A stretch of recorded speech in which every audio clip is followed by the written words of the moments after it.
오이코스 2017년도 우리 전체 출석주일을 맞이해서 함께 오신 모든 분들 예수님의 이름으로 환영하고 사랑합니다. 이렇게 보니까 오랜 동안 뵙지 못했던 분들 이렇게 다시 뵐 수 있어서 너무 감사하고요, 반갑고, 어떤 사람은 막 2년, 3년 만에 오신 분들도 있어요. 2부 예배 마치고 인사를 했는데 조금만 했거든요. 저 남양주, 청항, 양지리 저희 교인들이 외곽에 참 많습니다.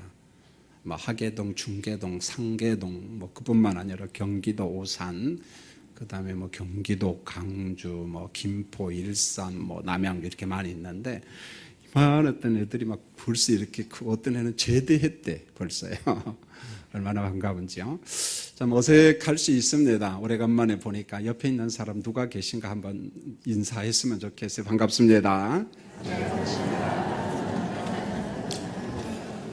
저희가 지금 본당이 좁아서 이렇게 모든 건물이 저희 교회가 4개 건물로 구성되어 있는데 영상, 모니터가 다 들어가니까 아래층에서 예배 드리시는 분들도 영상 예배에 집중해 주시면 대단히 고맙겠습니다. 오늘 우리가 오이코스라고 하는 주제로 늘 해마다 이맘때 우리가 이렇게 전체 출석주일을 합니다. 그래서 여기 인쇄 팜플렛 보면, 아니 현수막을 보면 오이코스 전체 출석주일 했는데 누가 물어봐요. 오이코스가 무슨 말이냐. 그래서 오이는 먹는 오이고 코스는 자동차 코스고, 그 말이 아니고 저게 한국말이 아니에요. 이게 헬라어입니다. 성경에는 2가지 언어가 있어요. 구약 성경은 히브리어로 구성되어 있고 신약 성경은 헬라어로, 가끔 헬라어 안에 아람어가 들어가 있습니다. 아람어는 지금 어느 나라로 보면 시리아, 아람어, 고대 아람어로 기록이 되어 있는 부분이 좀 있습니다. 그래서 헬라어로 오이코스라고 하는 말은 우리가 사는 집입니다. 집.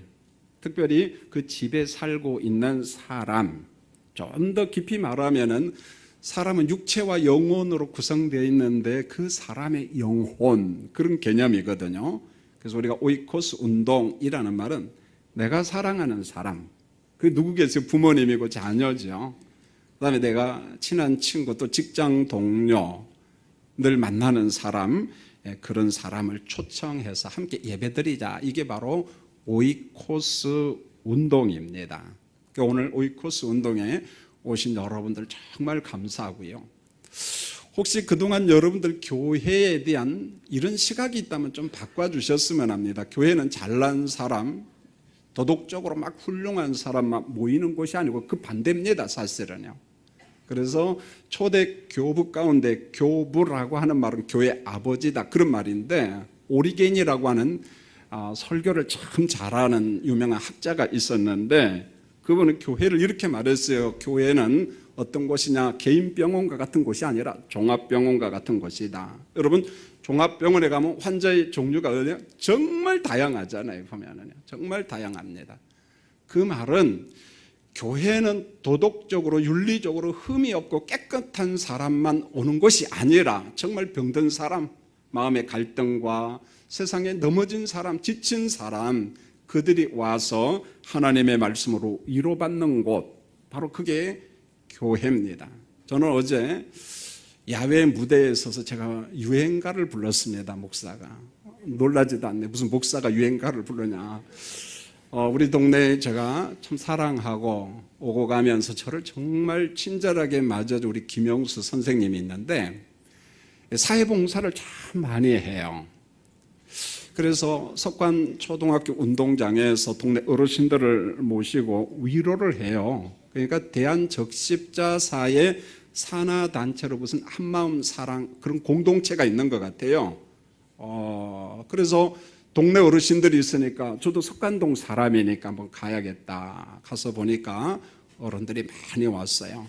그런데 어떤 분이 색소폰 연주를 하는데 잠깐 쉬세요 그러면서 저를 봤어요. 김영수 선생님이. 석관중앙교회 목사님을 소개합니다.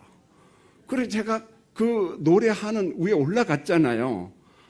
그 인사를 하고 반갑습니다. 그런데 저는 그냥 내려오려고 했는데 그냥 내려가면 안 된대. 노래를 해야 되는데 거기서 찬송가 하면 은혜가 안 되겠잖아요. 유행가를 부르라고 하는데 제가 유행가 아는 게 없어요. 근데 오래전에 중학교 때인가 제가 그 노래를 참 좋아했습니다. 딱 그거 하나입니다. 상같이 알아요, 몰라요? 아는 사람은 옛날 사람이고 모르는 사람은 신세대입니다. 그 최한순 씨가 불렀는데 지금은 부부가 목회자의 길을 갑니다. 그거 딱 하나 알거든요. 그래서 상같이야 딱 부르니까 난 앙코라면 큰일 날 뻔했어요. 근데 아무도 앵콜을 안 해줘가지고 무사히 내려왔는데, 제가 왜냐하면 석관동 사람이니까 우리 동네 어른들 봐야 되지 않겠어요? 무슨 말인고 하냐면은 교회는요 사람을 차별하지 않습니다. 그가 약하든 그가 세상에 지식 유무가 있든 없든 간에 건강 유무를 떠나서 아무나 와도 줘서 오라. 오늘 성경이 우리에게 주는 건 그거예요. 오이코스 운동도 똑같습니다. 오늘 제가 설교를 통해서 복음을 제시할 때 여러분 한번 내 인생을 한번 되짚어보고 지금 내가 바른 길로 가고 있는가, 어디로 가야 되는가 한번 점검하는 시간이 되었으면 합니다. 여러분 본문 2절이죠. 여기 보면 하나님이라고 하는 이름, 호칭이 나오는데요. 16절을 한번 잘 보시면 하나님이 세상을 이처럼 사랑하사 이렇게 말했어요. 그 다음에 17절을 보면은 하나님이 그 아들을 세상에 보내사 이렇게 말했습니다. 여러분 교회를 다니든 안 다니든 간에 우리가 하나님 이런 말을 자주 하잖아요, 보면은요. 그런데 하나님이라고 하는 이름 호칭은요 막연한 호칭, 명칭이 아니라는 거예요. 그래서 성경에 보면은 하나님이라고 하는 이름이 나오고 그 이름의 의미, 뜻을 명확하게 설명하는 두 가지 호칭, 우리가 보통 이름 혹은 신명 이렇게 이야기하는데 두 가지가 나옵니다. 그 첫 번째가 뭔고 하냐면은 창세기 1장에 보면은 하나님 이렇게 나와요. 엘로힘, 히브리어로.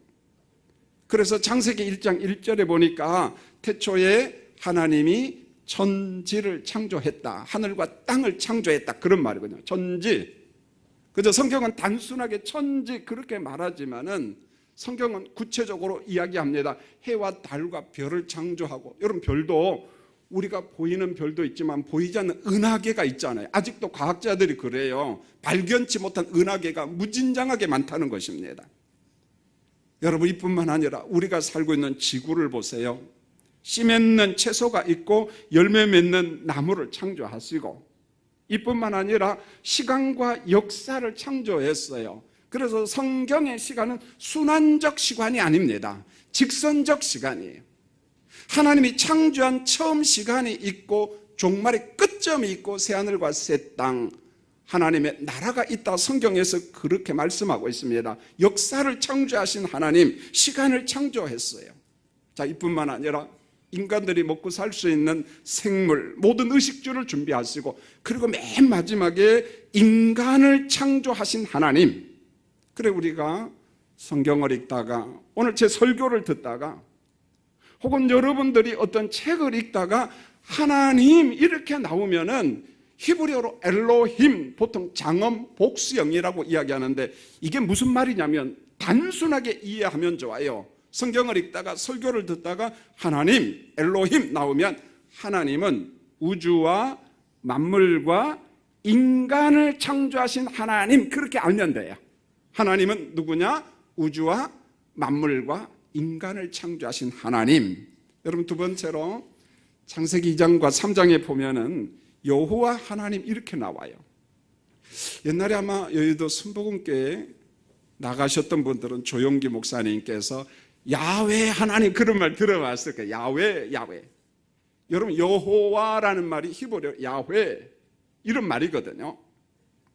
그런데 여호와 하나님은 누구시냐라고 말했을 때 스스로 존재하시는 분, 이 말은 피조물이 창조되기 전에 영원 속에 존재하신 분, 그분은 스스로 존재하시는 분.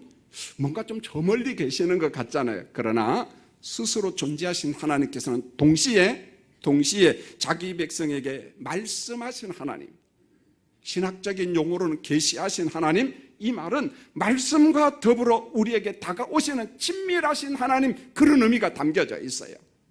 그래서 여러분들이요, 성경을 읽다 보면은요, 여호와 하나님 이름, 호칭 이름이 나오면은요, 전후 문장을 꼭 보면은 어떤 단어가 하나 꼭 등장하냐면 사람이라고 하는 단어가 꼭 등장합니다. 여호와 하나님 하면 앞이든 뒷문장이든 사람이 나와요. 자, 제가 몇 가지 예를 보면은 창세기 2장 7절을 보면은 땅의 흙으로 사람을 지으신 여호와 하나님.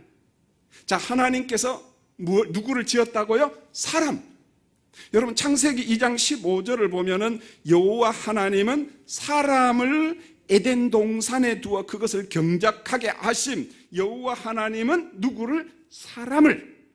그러고 난 다음에 에덴 동산을 경작하라. 이 말은 노동입니다. 여러분 인간이 타락하기 전에 우리에게 주신 복이 세 가지가 있는데요, 노동의 복이에요. 일하고 먹고 살아라. 두 번째로 결혼의 복입니다. 세 번째로 노동을 했으면 쉬어라. 안식의 복입니다. 그 다음에 또 하나 보면은 창세기 2장 18절에 보면 사람이 혼자 사는 것이 좋지 못하자 돕는 배필을 지으신 여호와 하나님. 여호와 하나님하고 앞문장을 보니까 사람 돕는 배필, 사람이 나옵니다. 자, 성경을 읽다가 오늘 제 설교를 듣다가 이런저런 책을 읽다가 혹시 여호와 하나님이라고 하는 호칭이 나오면은 어렵게 생각하지 마세요. 아주 단순합니다. 무슨 말인 거냐면은 만물을 창조하신 하나님은 누구냐? 여호와 하나님인데 사람을 돌보시고 그 사람을 축복하시고 그 사람에게 친밀하게 다가오시는 하나님, 그런 말이에요. 하나님 하면은 저 멀리 계신 하나님이 아니라 나와 함께 하시는 친밀하신 하나님, 그런 말입니다. 그래서 성경을 읽다 보면은요, 여호와 하나님의 친밀성, 이 다가오심을 가장 완벽하게 설명한 사람이 누구냐? 일종의 자기 간증인데 모세라고 하는 사람이 나와요. 자, 모세는 죽음과 같은 광야 인생을 40년간 살았습니다. 여러분 기회가 있으면 이스라엘을 한번 가보고 요르단을 가보고 혹은 사우디아라비아, 이집트를 가면은요, 사막, 광야가 있습니다. 정말 살기 힘든 곳이에요. 여러분 햇빛이 내리쬐는데 얼마나 따가운지 몰라. 여러분 도무지 사람이 살 수 없는 광야에서 한 민족이 살아간다, 40년 동안 살아간다, 이거 보통 일 아닙니다. 살기 너무너무 힘든데 그 광야 현장에서 모세와 그의 백성들이 누구를 경험하냐면은 저 멀리 계신 하나님이 아니라 내 옆에 나와 함께 하시는 친밀하신 하나님을 경험하고 그것을 글로 써요. 간증을 합니다. 그 내용을 요약하면은 신명기 1장 30절로 33절에 보면 이렇게 말씀합니다. 적군이 내 앞에 있을 때 자기 백성을 위해서 싸워주시고, 여러분 광야 생활하는데 훈련된 적군이 나와요. 속수무책입니다. 전쟁에서 집니다. 다 죽어요, 여러분. 자, 그럴 때마다 하나님께서 자기 백성을 위해서 싸워주시는 하나님, 이렇게 나와요. 여러분 이뿐만 아니라 위험 가운데 있을 때 품에 안으시고 라는 말은 어머니를 생각하는 용어입니다. 여러분 어린 자녀가 무서워요. 자, 그럴 때 엄마 하면 엄마가 어떻게 해요? 아이를 품에 안아요. 그 순간에요, 아이는요 두려움 무서움 없어집니다. 편안합니다.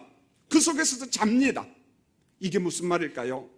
우리 인생의 위험이 찾아올 때에 우리 혼자가 아니라 하나님께서 여호와가 우리를 품에 안으시고 이렇게 말합니다. 여러분 광야, 사막 너무너무 덥고 밤에는 대단히 춥습니다. 자, 그럴 때 불과 낮에는 구름으로 자기 백성들의 갈 길을 인도하시는 여호와 하나님, 이렇게 말씀합니다. 결국 제가 하나님 혹은 여호와 하나님을 여러분한테 소개하는 것은, 여러분 성경에서 말씀한 하나님은 어떤 존재인가, 우주와 만물을 창조하신 광대하신 하나님이시지만은 여러분 그렇게만 이해하면 안 된다는 거예요. 여러분 성경에서 계시한 하나님은 나의 작은 아픔, 여러분과 제가 안고 있는 고통, 그 어려움 가운데 있을 때 내가 간청해요. 이름을 불러요. 하나님, 여호와여, 제가 너무 힘들어요. 내 몸이 병들었습니다. 내가 고통을 당합니다. 하나님 위로해 주세요. 하나님이 만져주시지 않으면 난 도무지 살 수 없습니다. 그런 겁니다. 여러분 우리 교인도요, 항상 보면 암 환자가 제일 많은 것 같아요. 그 다음에 뇌경색, 뇌질환. 오늘 일부 예배 마치고도 우리 연세가 많은 박 집사님이 항암 치료 받고 계시다가 예배 드리러 와서 예배 마치고 또 항암 치료 받으러 또 갔어요. 그런 분들이 여러 분 계십니다. 뇌경색 질환 환자도 참 많습니다. 여러분 중환병으로 고통 당해봤죠? 여러분 얼마나 외로운지 몰라요. 여러분 부부가 좋다는 것을요 중환병으로 10년 20년 투병 생활에 보면 압니다. 왜요? 소대병과 똥오줌을 받아주는 사람이 누구냐? 아내요, 남편입니다. 죄송합니다, 자식도 잘 안 받아줍니다. 여러분 내가 어려울 때 우리 가족들에게 야 내가 어렵다 힘들다 좀 도와주라 하면 한두 번은 도와줘요. 여러 번 요청하면 거절합니다. 세상이 그렇다는 거예요. 자, 우리가 그와 같은 어려운 환경에 있을 때 성경이 뭐라고 이야기하냐면은 그 친밀하신 하나님, 나의 작은 고통, 슬픔 속에 개입하시는 그 여호와 하나님 앞에 부르짖어라, 간청하라, 애원하라. 하나님, 내가 너무 힘들어요. 내가 힘들어요. 날 좀 만져주세요. 위로해 주세요. 성경에서 말씀한 여호와 하나님은 그와 같은 하나님이에요. 천지와 인간을 창조하신 하나님, 여러분과 저의 작은 고통을 듣고 응답하시는 하나님이 어떤 분인가? 여러분 16절 스크린을 보면서 크게 한번 읽어보시죠. 읽겠습니다. 시작. 하나님이 세상을 이처럼 사랑하사 독생자를 주셨으니 이는 그를 믿는 자마다 멸망하지 않고 영생을 얻게 하려 하심이라. 하나님이 세상을 이처럼 사랑하사 어느 정도 사랑했느냐? 독생자 예수 그리스도를 주셨으니 이는 그를 믿는 자마다 멸망하지 않고 영생을 얻게 하려 하심이라. 자, 그러면 하나님께서 이 세상을 구체적으로 어떻게 사랑하셨는가? 그 다음 구절 17절을 또 한번 보세요. 여러분 스크린을 보면서 한번 읽겠습니다. 시작. 하나님이 그 아들을 세상에 보내신 것은 세상을 심판하려 하심이 아니요 그로 말미암아 세상의 구원을 받게 하려 하심이라. 하나님께서 우리를 사랑한 방법이 있는데 그의 아들 독생자를 보내주심, 이런 말을 내어주심 이렇게 말합니다. 그래서 기독교에서 말하는 사랑은 내 것을 주는 겁니다. 내어줌입니다. 하나님의 사랑은 죽어주심이거든요. 이기적인 욕심 안 됩니다. 보면 내어주심, 내 것을 주는 겁니다. 그런데 하나님이 세상을 사랑할 때 방식이 있는데 이 세상을 갖다가 얘 망해라, 저주나 받으라, 그게 아니고 이 세상을 구원하려고, 이 세상을 살리려고 예수님을 이 땅에 보냈노라고 성경이 말을 합니다. 여러분 하나님이 사랑한 그 처음 세상은요 얼마나 아름답고 기가 막힌지요. 하나님의 감탄사가 나오는데 창세기 3장 1장 31절에 보니까 하나님 보시기에 심히 좋은 세상. 여러분 세상이 좋았어요. 형용사만 있어도 상관없습니다. 그런데 심히 좋다라는 강조를 합니다. 하나님의 감탄사가 나와요. 이 우주 만물, 해와 달과 별, 은하계를 보면 너무너무 아름답다는 거예요. 이 자연 상태가 너무 아름다워요. 하나님이 감탄한 세상이었어요. 그런데 하나님이 감탄한 세상이 지속적으로 유지되면 얼마나 좋을까요?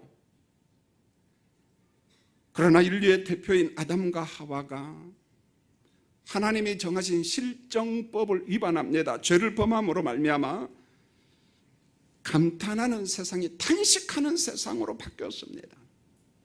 여러분 탄식이라는 말을 제가 쉽게 설명하겠어요. 로마서 8장 22절에 보면은요, 인간이 타락하니까, 인간이 죄를 지으니까, 인간이 탈선하고 인간이 삐뚤어주니까 심지어 우리 옆에 있는 자연 피조물도 탄식한다는 거예요.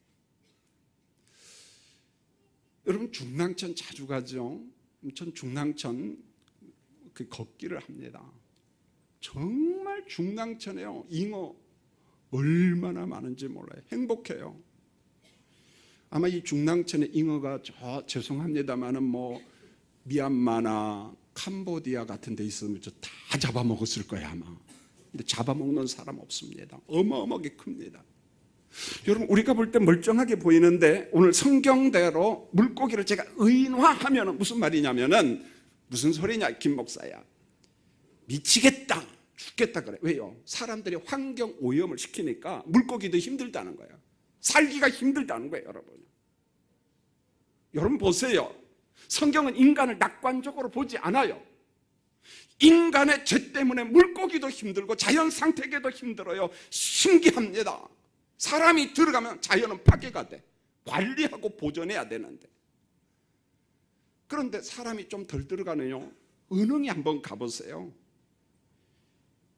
여러분, 성북구 사람은 500원만 내고 다른 동네 사람은 1000원만 내면 입장료, 65세 이상 되시는 공짜입니다. 이렇게 좋은 데 두고 어디로 갑니까? 이 둘레길을 한번 쭉 돌다 보면은요, 생태계가 살아 있습니다.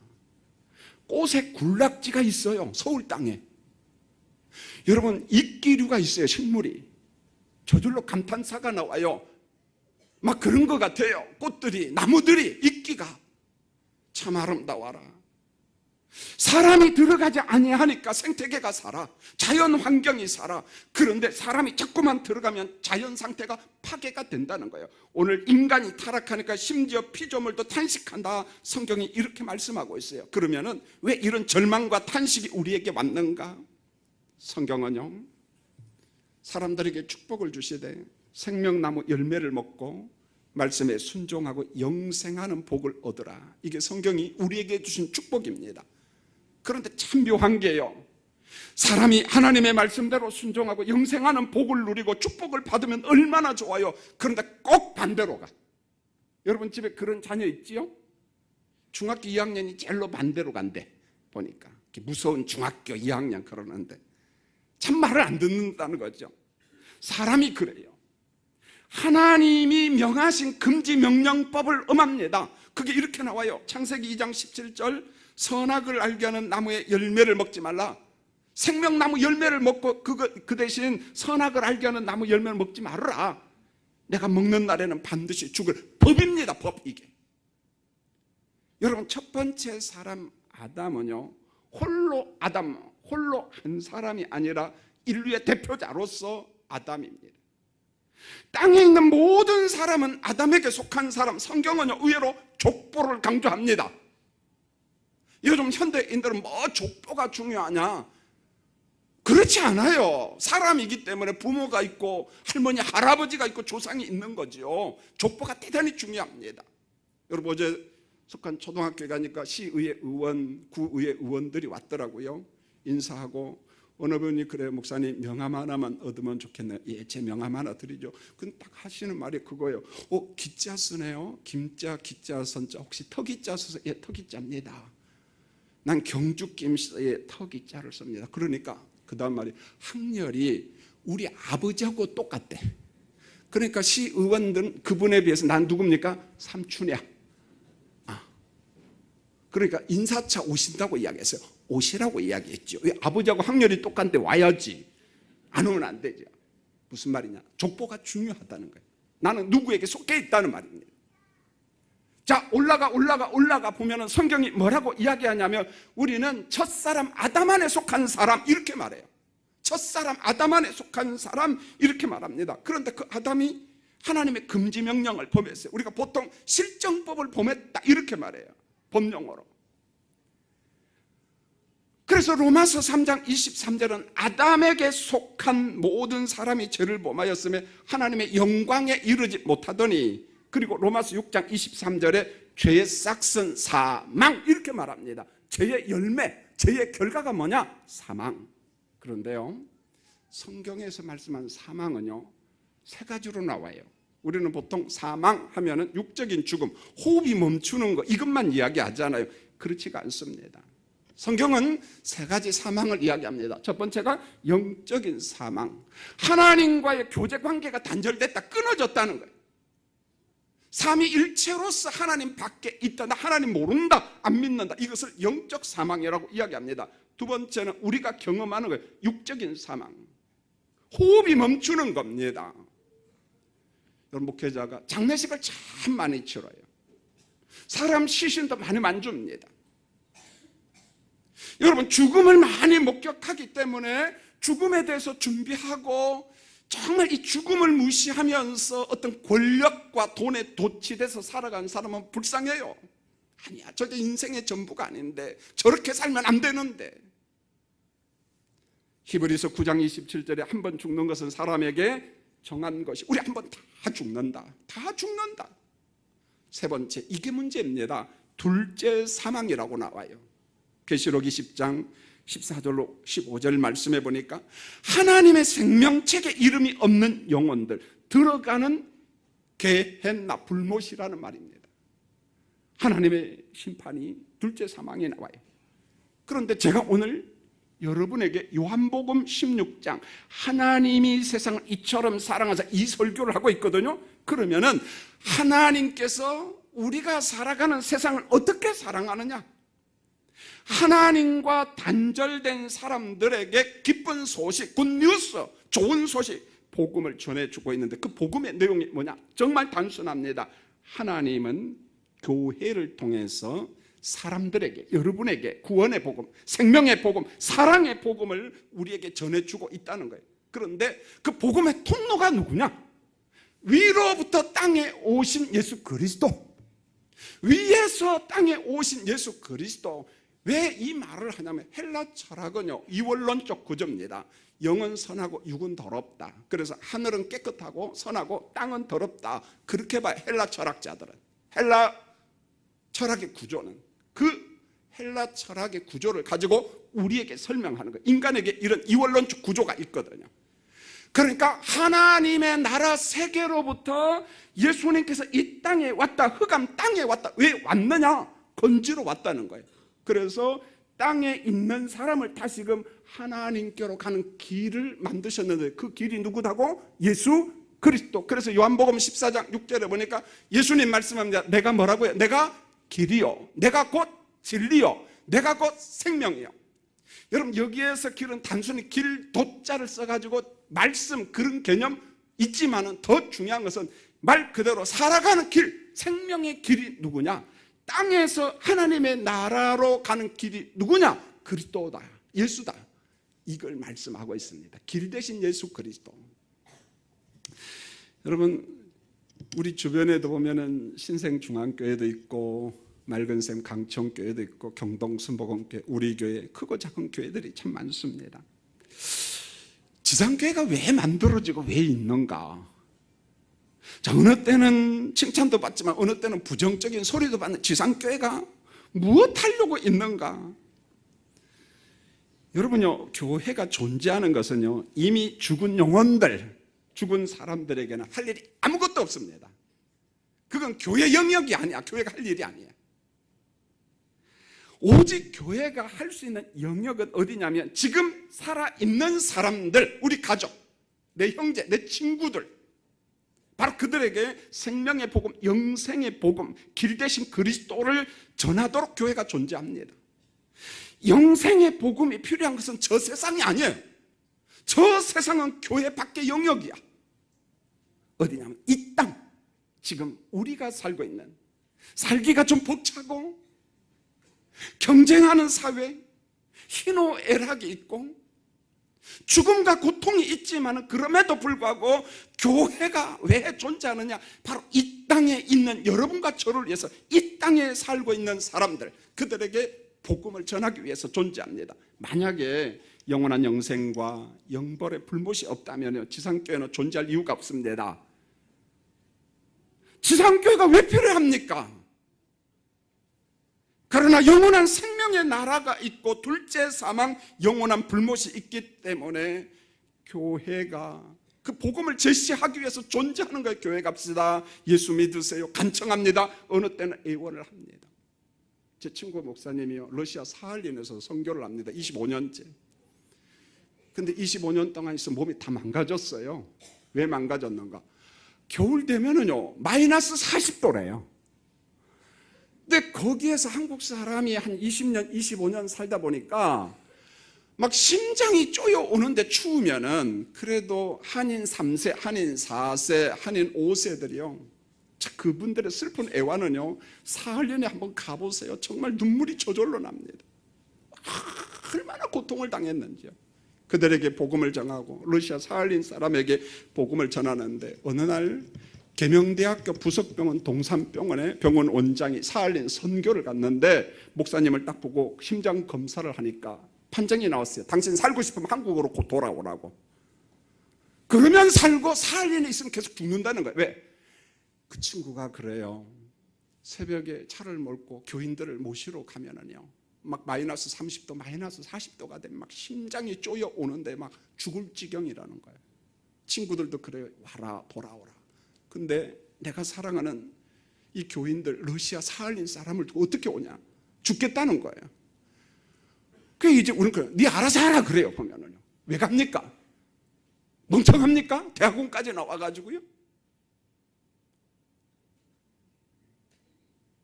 바로 하나님의 나라가 있고 영벌의 음부가 있기 때문에 가야 되는 거예요. 그 영혼을 사랑하기 때문에. 여러분 누가복음 17장에 보면은 부자와 거지 나사로 말씀이 나옵니다. 부자는 호화롭게 잘 살았어요. 편안하게 살았어요. 대표적인 단어가 비단 옷을 입었다. 이 말은 이집트산 최고의 옷을 입었다는 거예요. 최고의 비싼 옷을 입고 살았어요.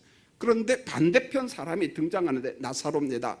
부잣집 앞에서 구걸을 하고 병든 몸을 안고 살아갑니다. 피곤한 인생을 살았어요. 이 땅에 피곤한 인생을 사는 사람이 너무너무 많습니다. 부자는 음부에 들어가고 거지 나사로는 아브라함이 있는 곳으로 갔다.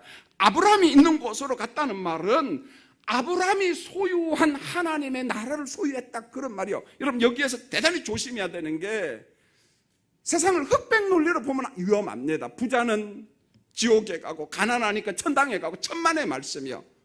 그런 논리로 보면 안 돼. 단순합니다. 부자든 가난한 사람이든 하나님을 향한 믿음이 없었다는 거예요. 부자는 음부에서 고통을 당합니다. 그 고통을 하나로 시각화 그림을 딱 그려놨는데, 아버지 아브라함이요, 나사로를 보내요 그 손가락 끝에 물을 찍어 내 혀를 서늘하게 하소서. 무슨 말입니까? 이 한 그림을 통해 가지고 불못이 어떤 것인가를 묘사하고 있어요. 그 손가락 끝에 물을 딱 찍어 내 혀를 서늘하게 하소서. 자, 남자분들이요, 여러분 군대 갔다 오신 분들, 저도 군대 갔다 왔어요. 1979년 5월 달에 논산훈련소에서 훈련을 받고 8사단에서 군생활을 했습니다. 우리 아들도 8사단에서 군생활을 하고요. 그런데 훈련 받을 때 막 갈증이 나잖아요. 물 좀 주세요 하니까 소금물 갖다 주대. 근데 그게 정답이거든요. 갈증 날 때 소금물을 먹어야 되잖아요. 근데 그걸 어떻게 먹어요? 그런데 옆에 훈련 받는 동료들을 보니까 훈련장 그 땅바닥에 더러운 물이 고여 있는데 그 물을 먹더라고요. 마시더라고요. 왜 그럴까요? 갈증이 무지무진장하게 힘드는 거예요. 오늘 성경이 우리가 알 수 있는 그림을 그려주고 있어요. 자, 이것도 안 되니까 부자가 또 간청을 합니다. 아브라함이요, 세상에 나의 5 형제가 있습니다. 나의 5 형제가 살고 있습니다. 그들이, 내 형제가 이 고통받는 음부에 오지 않도록 저 나사로를 세상에 좀 보내주세요. 보내주세요. 아브라함이 말을 합니다. 안 된다. 너희 세상에는 누가 있느냐? 그들에게는 모세가 있고 선지자가 있다, 예언자가 있다. 이렇게 말. 모세는 모세오경 말씀이에요. 예언자가 있다면 예언서의 말씀입니다. 하나님의 말씀이 세상에 있다. 교회가 있고 세상에 말씀이 있다. 교회가 전해주는 복음을 믿지 않는다면은 사람은 죽었다 살아난 사람이 가도 안 믿는다는 거예요. 난 죽었다 살아났어 이야기 거짓말 마 이런다는 거야. 아무리 이야기해도 안 믿어져요. 이게 인간의 삐뚤어진 심성입니다. 신기합니다. 세상에서 정직하게 산다는 게 너무너무 어렵습니다. 교회를 통해서, 땅에 있는 교회를 통해서 그리스도를 바라보라, 하나님의 나라를 바라보라, 이겁니다. 교회를 통해서. 여러분 16절을 다시 보면은요, 그러면은 하나님이 사랑한 세상은 정상으로 제대로 가고 있냐? 아니요, 변절해서 삐뚤어졌다는 거예요. 이상한 데로 갑니다. 여러분 어떠합니까? 주변 사람들에게 무엇을 느낍니까? 세상을 보면서. 제가 볼 때는요, 지독하게 말을 안 들어. 이 사람들이 정말 말을 안 들어요. 어느 정도냐? 성경에 보니까 형 가인이 동생 아벨을 죽여요. 형이 동생을 죽인다니까. 자식이 부모님의 실수를 악담합니다. 아니, 우리 부모님 실수할 수 있지, 이게 아니야, 악담해. 이뿐입니까? 질병과 죽음의 탄식이 세상 안에 가득 차 있습니다. 여러분, 질병 중에 인간의 탐욕 때문에, 욕심 때문에 생긴 대표적인 병이 들어봐서 에이즈 병입니다. 후천성 면역 결핍증입니다. 여러분, 에이즈는 뭐냐면은 전염병이에요. 바이러스에 의해서 전염되는 병입니다. 그래서 인체의 면역 기능이 약화돼서 죽는 겁니다. 인체 면역 기능이 약화되는 거예요. 그래서 우리 어르신들 들었잖아요. 면역이 약화되면 안 된다, 안 된다. 자꾸만 그 이야기 안 하잖아요. 면역을 강화시켜야 된다, 강화시켜야 된다. 특별히 암으로 투병 생활하신 분들은 항암 치료받을 때 단백질 자꾸 공급, 백혈구 수치가 높아져야 되니까. 이처럼 인간이 약해지면 죽어요. 그래서 연세 많은 사람들이 뭡니까? 폐렴이 오거나 뭐 이런 질병이 오면 한 달 이내에 죽습니다. 보면은 면역 기능이 다 약해져 가지고. 여러분, 그러면 에이즈가 걸리는 감염 통로가 뭐냐? 에이즈가 오는, 전염병이 오는 통로가 뭐냐? 대부분의 혈액과 정액입니다. 정액. 혈액과 정액을 통해서 병이 오는데, 죽음의 병인 에이즈를 감염시키는 대표적인 통로가 남자들이요, 참 우리 반성해야 돼요. 남자와 남자끼리 하는 성행위를 통해서. 그래서 에이즈 환자는요, 여자는 얼마 안 됩니다. 대다수가 남자입니다. 남자입니다. 에이즈에 걸리면 어른도 죽어요. 감염된 어린 자녀도 죽습니다. 이 말을 해도 말을 안 들어요. 얼마 전에 제가 캄보디아 푸놈펜에 가서 좀 빈촌 어려운 동네에 가서 설교를 하고, 선교사가 통역을 하는데요, 이렇게 설교를 하면 옆에 조금 문이 있어요. 옆에 한 6, 7살 되는 것 같아요. 이 빵을 한 조각 들고 문에서 왔다 갔다 하고 그래요. 그래서 통역하는 선교사님한테 물어봐서, 제 애는 어떤 애냐고, 예배도 안 드리고 뭐 부모님하고 같이 온 것도 하니까, 목사님, 제 애가 에이즈 감염 환자예요 그러더라고. 에이즈 감염 환자. 그가 놀 수 있는 유일한 곳이 어디냐? 교회라는 거예요. 교회는 그가 에이즈 환자인데도 불구하고 받아들이거든요. 그러니까 애가 예배당에 와서 놀고 같이 어울리고. 아니, 근데 어떻게 7살 애가 에이즈 걸렸어? 그러니까 부모님이 에이즈 환자라는 거예요. 그래서 그 부모님으로부터 감염이 되었는데, 저는 그 순간에요, 정말 화가 나대요. 그래서 제가 그때 그런 표현을 썼어요. 선교사 앞에서. 망할 놈의 어른들 그랬어요. 망할 놈의 어른들. 아기를 갖지 말든지. 왜 아기를 낳아가지고 순진한 어린애, 그런 애들은 20대 조금 넘으면 죽습니다. 여러분, 1985년도 우리나라 첫 에이즈 환자가 보고가 돼요. 보건복지부에.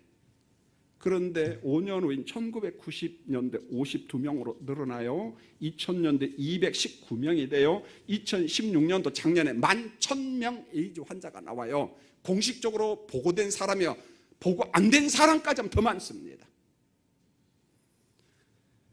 여러분, 동성과의 성행위를 하면 본인만 죽는 것이 아니라 감염된 어린아이도 죽는다고 이야기해도 말을 안 들어 어른들의 탈선이 순진한 자식을 죽이고 있다는 거예요. 설교를 준비하면서 자료 조사를 했어요. 어느 국회의원이 보고한 자료를, 제가 여러 명의 국회의원 보고 자료를 봤는데, 그 정의당에 있는, 지금 이분이 비례대표인지 아닌지 잘 모르겠어요, 윤소아라고 하는 비례대표 정의당 출신, 아마 지난번 국회의원인지요, 질병관리본부로부터 보고받은 어떤 그 성과 계획서에 대한 보고 내용에 보니까 예방대책, 에이즈 예방대책에 대한 그 보고가 나오는데요, 전 이걸 보고요, 기가 막히구나. 대한민국 전 너무 사랑합니다. 기도하고요. 근데 우리 대한민국 역시 후진국이구나, 이런 게. 돈은 좀 있는데. 무슨 말인가 하냐면은, 정말 이것을 예방하는 방법 아주 쉬운 거예요. 동성 간의 성행위를 버리고, 좀 힘들지라도, 그런 유혹을 받은 사람은 힘들겠죠. 버리고 행복한 가정을 이루세요. 행복한 부부 생활을 하세요. 자꾸 홍보하면 됩니다. 그런데 그 국회의원의 보고 내용 가운데 질병관리본부의 예방 대책을 보니까 여러분요, 이런 거였어요. 동성 간의 성생활을 할 때 콘돔이 뭔지 알죠? 2개 내지 3개를 옆에 놔두고 성생활을 해라. 이게 예방 대책이래. 기가 막히는 거예요. 기가 막혀요. 여러분, 에이즈는요, 전형적인 인간의 욕심 때문에 생긴 겁니다. 어느 동물학자의 글을 제가 읽어봤습니다. 동물도 이런 짓 안 한다는 거예요. 그러니까 우리가 사람을 보고 또 돼지만 또 못하다, 개만 또 못하다 하면 그것은 개하고 돼지한테 큰 죄를 범하는 거래요. 그러지 말래, 그 동물학자가. 세상에요, 뭐 죄송합니다, 오해하지 마세요. 지식인들을 제가 다 비판하는 게 아니에요. 그런데 지식이 있고 권력이 있다는 사람들이 신기한 법을 만들어요. 일반 서민도 모릅니다. 여러분, 인권이라고 하는 이름 얼마나 고상합니까?